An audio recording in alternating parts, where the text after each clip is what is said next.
तो गाइस हमने last episode में देखा था कि अंडरवर्ल्ड के गेट से दो सुप्रीम डेविल बाहर निकल जाते हैं, जो कि वाइस कैप्टन नेस और कैप्टन जैक के ऊपर हमला कर देते हैं। लेकिन वाइस कैप्टन नेस उनके हमले से बच जाते हैं, लेकिन जो कैप्टन जैक होते हैं उनकी बहुत ही बुरी हालत हो जाती है। तब यहाँ पे वाइस कैप्टन नेस का भी जो डेविल होता है वो काफी ज्यादा घबराने लगता है और फिर वो अपने मन में ये सोचने लगते हैं इनके सामने जो दो डेविल खड़े हुए हैं वो बहुत ही ज्यादा खतरनाक हैं और उनकी पावर्स डार्क ट्रायल से भी बहुत ही ज्यादा है। तब हमें पता चलता है कि उन डेविल्स का नाम लिलिथ और डामा होता है, जो कि फ्यूचुअल की मदद से एटमॉस्फेयर के अंदर से मैजिक को खींच रहे होते हैं और बाहर सभी लोगों के ऊपर बहुत सारे डेविल्स हमला कर देते हैं। तभी एंशिएंट डीमन भी उठ खड़ा होता है और उसे देखकर कैप्टन मेरोलोना भी काफी ज्यादा खुश हो जाती है, क्योंकि उनको उस डेविल के साथ लड़ने का दोबारा से मौका मिल जाता है। और यहाँ पे हम दूसरी तरफ देखते हैं यूनो को, जो कि जेनॉन की 70% पावर्स के ऊपर भी भारी पड़ रहा होता है और अंडरवर्ल्ड के गेट की खुलने की वजह से डार्क ट्रायल्स और डेविल्स के बीच में जो कॉन्ट्रैक्ट होता है वो भी पूरी तरीके से ओपन हो जाता है, जिससे डार्क ट्रायल डेविल्स की 100% पावर्स पे पूरी तरीके से पहुंच जाते हैं, जिसके कारण वो सभी अपने न्यू फॉर्म में अपडेट हो जाते हैं। जिसके बाद डार्क ट्रायल्स दोबारा से मैजिक नाइट्स के साथ लड़ने के लिए तैयार हो जाते हैं और यूनो को यहाँ पे एहसास हो जाता है कि अब जेनॉन और भी ज्यादा खतरनाक हो चुका है। और यहाँ पर वाइस कैप्टन नेस को भी ये एहसास हो जाता है कि अगर उन्होंने जल्द से जल्द कुछ नहीं करा तो मॉरिस को रोकना भी बहुत ही ज्यादा मुश्किल हो जाएगा।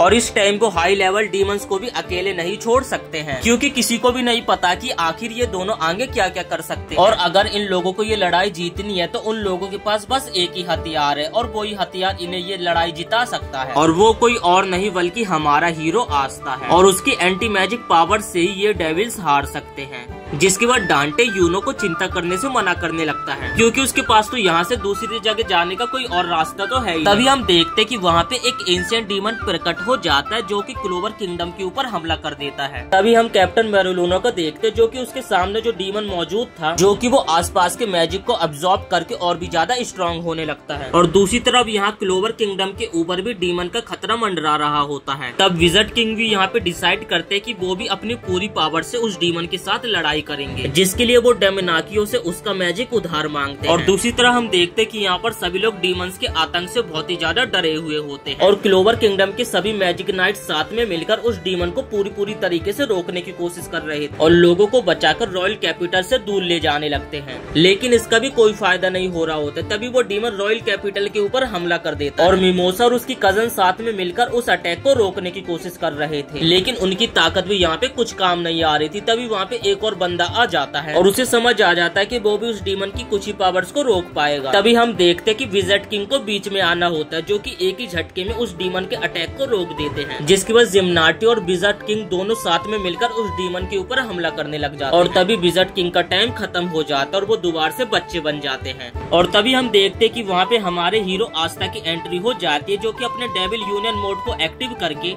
उस डेविल के हमले को रोक देता है। और दूसरी तरफ यहाँ पे डांटे यूनो को चिढ़ा रहा होता है उसके अकॉर्डिंग, क्योंकि अब क्लोवर किंगडम को कोई बचा ही नहीं सकता। तभी यूनो मुस्कुराते बोलते कि अभी भी क्लोवर किंगडम में एक ऐसा पर्सन है जो कि तुम सभी को तबाह करने की ताकत रखता है। और दूसरी तरह हम देखते कि यहाँ पे सभी लोग आस्था के एंटी मैजिक को देखकर एकदम हैरान हो जाते हैं और अभी भी आस्था को अपनी डेविल पावर से पूरी तरीके से नहीं मिली होती, क्योंकि वो अपने डेविल यूनियन मोड को बस 5 मिनट के लिए यूज कर सकता है, जिस वजह से वो समय न गवाते उस डीमन से फाइट करने के लिए आगे बढ़ने लगता है। और सभी लोग यहाँ पे आस्था को डेविल समझने लगते हैं, जो कि उस डीमन से सभी को बचाने के लिए आया। और यहाँ पर आस्था के साथ ही उन लोगों को बताते कि वो और कोई नहीं बल्कि आस्था है, और जो कि यहाँ का मैजिक नाइट है और वो उन सभी को यहाँ पे बचा कर रहेगा। और यहाँ पर क्लाउस भी आस्था को देखकर काफी ज्यादा खुश हो जाता है और उसे चेयर करने लगता है। और आस्था को एंशिएंट डीमन के ऊपर अटैक करते हुए विजर्ड किंग देखकर ये सोचने लगते हैं उस डीमन के पास बहुत अनोखी तरीके की मैजिक है, जिससे वो लोगों के मैजिक को रिफेल कर सकता है और लगातार हमला कर सकता है। इसी वजह से ये आस्था के एंटी मैजिक को नहीं रोक सकता। जिसके बाद हम देखते कि आस्था उस डीमन की गर्दनी काट देता है और ये सारी चीजें वाइस कैप्टन नेस देख रहा था और उनका जो डेविल होता है और वो अपने डेविल से बात करने लगते और कहते हैं कि अगर आस्था ऐसे आगे बढ़ता रहा तो वो बहुत जल्दी वाइस कैप्टन बन जाएगा। और यहाँ पर सभी लोग आस्था की इस जीत को देखकर काफी ज्यादा खुश होने लगते हैं। जिसके बाद आस्था भी स्पेड किंगडम की तरफ आगे बढ़ने लगता है और जिसके बाद हम देखते कि आस्था के डेविल यूनियन के 5 मिनट खत्म हो जाते हैं, जिससे कि आस्था आसमान से नीचे की तरफ गिर गिरने लग जाता है। तभी फिनियल अपने स्पेशल मैजिक से आस्था को टेलीपोर्ट करके बचा लेता है। आस्था जिसके बाद सीधा जाके ब्लैक वुल्फ के बेस पे गिरता है,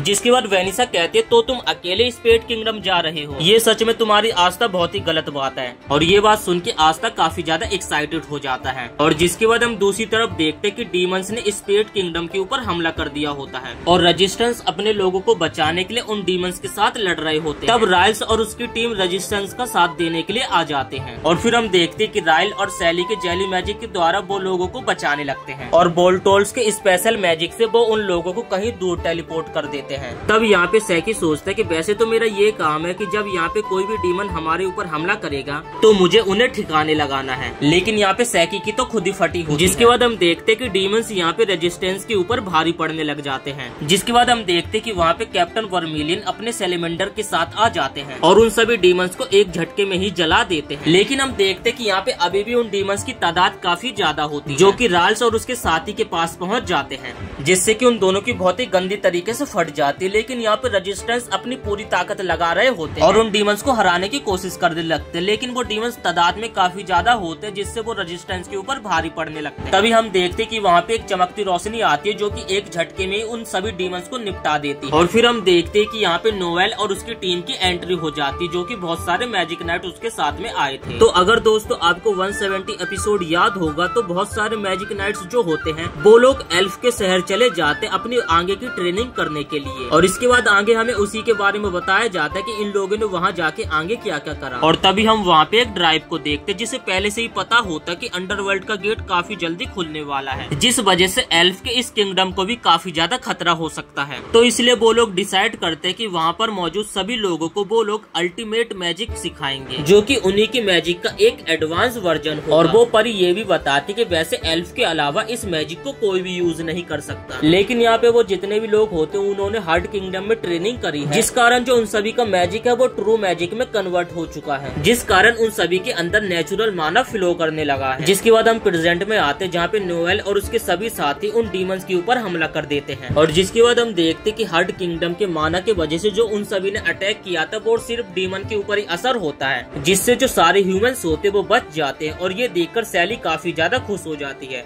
और उन सभी के ऊपर रिसर्च करने के लिए तड़पने लगती है, ताकि वो जान सके कि ये मैजिक आखिर कैसे काम करता है। और तभी वहाँ पे और भी डेविल्स आ जाते जो कि बाकी डेविल्स को मारने लग जाते, और जो अभी डेविल्स आए थे वो डेविल्स दूसरे डेविल से एक रैंक ऊपर होते हैं। जिसके बाद उन्हें ड्राइव की बातें याद आती है कि उसने उन्हें कहा कि वो लोग ग्लो लेवल डेविल्स को तो बड़ी इजी हरा सकते हैं, लेकिन जब उनके सामने हाई लेवल के डेविल्स आ जाएंगे तो उनके लिए मुसीबत और ज्यादा खड़ी हो जाएगी। लेकिन यहाँ पे लक इन सभी डेविल्स को देखकर कहाँ हारने वाला था, वो तो काफी ज्यादा खुश हो जाता है और उनसे फाइट करने के लिए आगे बढ़ने लग जाता है। और फिर वो कहता है कि मैं ये देखना चाहता कि आखिर मेरा अल्टीमेट मैजिक क्या क्या कर सकता है। और तब हम देखते कि एक डेविल उनके ऊपर हमला करने लग जाता है, लेकिन लक बड़ी तेजी में जाता है और उस डेविल का हाथ ही काट देता है। और फिर हम देखते कि लक सेकंडों में ही बहुत सारे डेविल्स का सर धड़ से अलग कर देता है। और तभी वहाँ पे अचानक से स्पेड किंगडम का कैसल टूटने लग जाता है और यहाँ पे किसी को समझ नहीं आ रहा था कि आखिर वो कैसल टूट रहा है या फिर फ्रीज हो रहा है। और तभी वो लोग सोचने लगता है कि अंदर कुछ ऐसी चीज है जिससे उन लोगों को पंगा नहीं लेना चाहिए। और उसके बाद हमें उस बंदे को दिखाया जाता है और जिसके बाद ये एपिसोड यहीं पे समाप्त हो जाता है। वीडियो पसंद आई तो वीडियो को एक लाइक करके चैनल को भी सब्सक्राइब जरूर से कर देना।